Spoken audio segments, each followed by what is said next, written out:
ചെറിയ ചെറിയ വാക്കുകളിലൂടെയും വാചകങ്ങളിലൂടെയും ഏതൊരു സാധാരണക്കാരനും അനായാസം ഇംഗ്ലീഷ് സംസാരിക്കാം. പുതിയ എപ്പിസോഡിലേക്ക് ഏവർക്കും സ്വാഗതം. നമ്മൾ മലയാളം സംസാരിക്കുന്ന സമയത്ത് പലപ്പോഴും നമ്മൾ പഴഞ്ചൊല്ലുകൾ ഉപയോഗിക്കാറുണ്ട്. പഴഞ്ചൊല്ലുകൾ നമ്മൾക്ക് നമ്മുടെ കാര്യങ്ങൾ അല്ലെങ്കിൽ നമ്മളുടെ മനസ്സിലുള്ള കാര്യങ്ങളെ വളരെ വ്യക്തമായിട്ട് മറ്റൊരാൾക്ക് പറഞ്ഞ് അല്ലെങ്കിൽ ആ ഒരു പഴഞ്ചൊല്ലിൽ കൂടെ നമ്മുടെ എന്താണ് നമ്മൾ പറയാൻ ഉദ്ദേശിക്കുന്നത് എന്ന് നമ്മൾക്ക് പറഞ്ഞ് മനസ്സിലാക്കാനായിട്ട് സാധിക്കുന്നതാണ്. അപ്പോൾ അതേപോലെ തന്നെ ഇംഗ്ലീഷിലും പഴഞ്ചൊല്ലുകളുണ്ട്. ഇംഗ്ലീഷിൽ നമ്മൾ അതിനെ പറയുന്നത് പ്രൊവേർബ് എന്നാണ്. അപ്പം മലയാളത്തിലെ പഴഞ്ചൊല്ലുകൾക്ക് നമ്മൾ ഇംഗ്ലീഷിൽ എന്ത് പറയും അല്ലെങ്കിൽ ഇംഗ്ലീഷിൽ അതിനെ എങ്ങനെ നമുക്ക് പറയാം എന്നുള്ളതാണ് നമ്മൾ ഇന്നത്തെ എപ്പിസോഡിൽ കാണുന്നത്. പുതിയ എപ്പിസോഡിലേക്ക് ഏവർക്കും സ്വാഗതം. ആദ്യത്തെ പഴഞ്ചൊല്ല് എന്ന് പറയുന്നത് ആദി തന്നെ വ്യാധി എന്ന് നമ്മൾ കേട്ടിട്ടുണ്ടായിരിക്കും അല്ലേ? അപ്പം ആദി തന്നെ വ്യാധി എന്ന് പറയുന്ന ആ ഒരു പഴഞ്ചൊല്ലിന് നമുക്ക് തത്തുല്യമായി ഉപയോഗിക്കാൻ പറ്റുന്ന ഇംഗ്ലീഷ് പഴഞ്ചൊല്ല് അല്ലെങ്കിൽ ഇംഗ്ലീഷ് പ്രൊവേർബ് ഏതാണ്? Care will kill a cat yet there is no living. Care will kill a cat yet there is no living. അടുത്തതെന്ന് പറയുന്നത് വളരെ എപ്പോഴും സാധാരണമായി നമ്മൾ ഉപയോഗിക്കുന്ന ഒരു കാര്യമാണ്. ആന കൊടുത്താലും ആശ കൊടുക്കരുത് എന്ന് പറയുന്ന പഴഞ്ചൊല്ല്. ഇപ്പം ആന കൊടുത്താലും എന്ന് പറയുന്നത് നമ്മൾ അല്ലെങ്കിൽ ആശ കൊടുക്കരുത് എന്ന് പറയുമ്പോൾ നമുക്ക് അതിനകത്ത് എന്തൊരു പ്രോമിസ് ചെയ്യരുത് അല്ലെങ്കിൽ ഒരു ആൾക്ക് ഒരു കാര്യം കൊടുക്കാമെന്ന് പറയരുത് എന്നൊക്കെ, അല്ലെങ്കിൽ കൊടുക്കാമെന്ന് പറഞ്ഞിട്ട് കൊടുക്കാതിരിക്കരുത്, ഇതൊക്കെയാണ് അതിൻ്റെ ഒരു അർത്ഥമാക്കുന്നത്. അപ്പോൾ അതിന് നമ്മൾ എങ്ങനെ ഇംഗ്ലീഷിൽ പറയാൻ പറ്റും?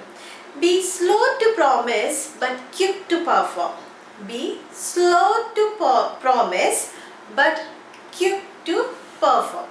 അതാണ് നമ്മൾ ആന കൊടുത്താലും ആശ കൊടുക്കരുത് എന്ന് പറയുന്ന മലയാളം പഴഞ്ചൊല്ലിന് തത്തുല്യമായത്. ഇനിയും മറ്റൊന്നുണ്ട്. ആന വാ പൊളിക്കുന്നത് കണ്ട് അണ്ണാൻ വാ പൊളിച്ചിട്ട് കാര്യമുണ്ടോ എന്ന് ചോദിക്കുന്നത് അല്ലേ? അല്ലെങ്കിൽ ആന വാ പൊളിക്കുന്നത് കണ്ടിട്ട് അണ്ണാൻ വാ പൊളിക്കരുത് എന്ന് പറയുന്ന ആ ഒരു പഴഞ്ചൊല്ലിന് എന്ത് നമ്മൾ പറയും? Stretch your legs according to your coverlet. Stretch your legs according to your coverlet. ആന വാ പൊളിക്കുന്നത് കണ്ടിട്ട് അണ്ണാൻ വാ പൊളിക്കരുത് എന്ന് പറയുന്നതിന് stretch your legs according to your coverlet. ഇനി വേറൊരു ആനയുടെ പഴഞ്ചൊല്ലുണ്ട്. എന്താ? ആനവായിൽ അമ്പഴങ്ങ പോലെ. ആനവായിൽ അമ്പഴങ്ങ പോലെ അത് ചില സ്ഥലങ്ങളിൽ കുറച്ചും കൂടെ എക്സ്റ്റെൻഡ് ചെയ്ത് പറയാറുണ്ട്. ആനവായിൽ അമ്പഴങ്ങ നിന്റെ വായിൽ കുമ്പഴങ്ങ അല്ലേ?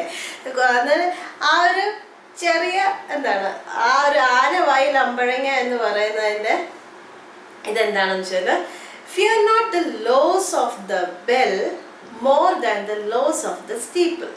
Fear not the loss of the bell more than the loss of the steeple. അപ്പോൾ അതാണ് നമ്മുടെ ആനവായിൽ അമ്പഴങ്ങ എന്ന് പറയുന്നത്. ഇനിയും അടുത്ത ഒരെണ്ണമുണ്ട് കഞ്ഞി വെച്ചിട്ടല്ലേ? കഞ്ഞിയുടെ ആറിയ കഞ്ഞി പഴങ്കഞ്ഞി. അപ്പം ആറിയ കഞ്ഞി പഴങ്കഞ്ഞിക്ക് എന്താണ് പറയുന്നത്?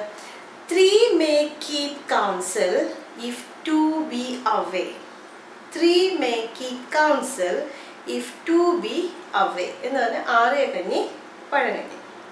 ഇനി അടുത്തെന്ന് പറഞ്ഞാൽ ആറ്റിൽ കളഞ്ഞാലും അളന്ന് കളയണം. ആറ്റിൽ കളഞ്ഞാലും അളന്ന് കളയണം എന്ന് പറയുന്നത് measure is a treasure. Measure is a treasure. അപ്പം നമ്മൾ ഇന്ന് വളരെ കുറച്ച് ഒരു 6 പഴഞ്ചൊല്ലുകളാണ് നമ്മളിന്ന് കണ്ടത്.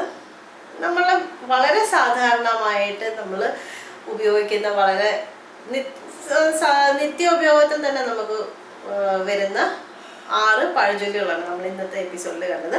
അപ്പോൾ പുതിയ എപ്പിസോഡായിട്ട് വേഗം തന്നെ വരുന്നതായിരിക്കും. കൂടുതൽ പഴഞ്ചൊല്ലുകളും കൂടുതൽ വ്യത്യസ്തമായ വാക്കുകളും വ്യത്യസ്തമായ സെൻറ്റൻസുകളും എല്ലാം തന്നെ നമ്മളുടെ ജീവിതത്തിനെ പുതിയ അർത്ഥത്തിലേക്ക് മാറ്റുന്നതായിരിക്കും. പുതിയ എപ്പിസോഡായിട്ട് വേഗം വരുന്നതായിരിക്കും. ചാനൽ ഇതിന് സബ്സ്ക്രൈബ് ചെയ്തിട്ടില്ലെങ്കിൽ ചാനൽ ഒന്ന് സബ്സ്ക്രൈബ് ചെയ്യുക. തൊട്ടടുത്തുള്ള ബെല്ലൈക്കൺ കൂടി എനേബിൾ ചെയ്യുക. വീഡിയോ ഇഷ്ടപ്പെട്ടാൽ ലൈക്ക് ചെയ്യുക, ഷെയർ ചെയ്യുക. നിങ്ങളുടെ സംശയങ്ങളും നിർദ്ദേശങ്ങളും എല്ലാം തന്നെ നമ്മുടെ കമൻറ്റ് ബോക്സിൽ കമൻറ്റ്സ് ഇടുക. പുതിയ എപ്പിസോഡുമായിട്ട് വേഗം വരുന്നേക്കും. Bye bye.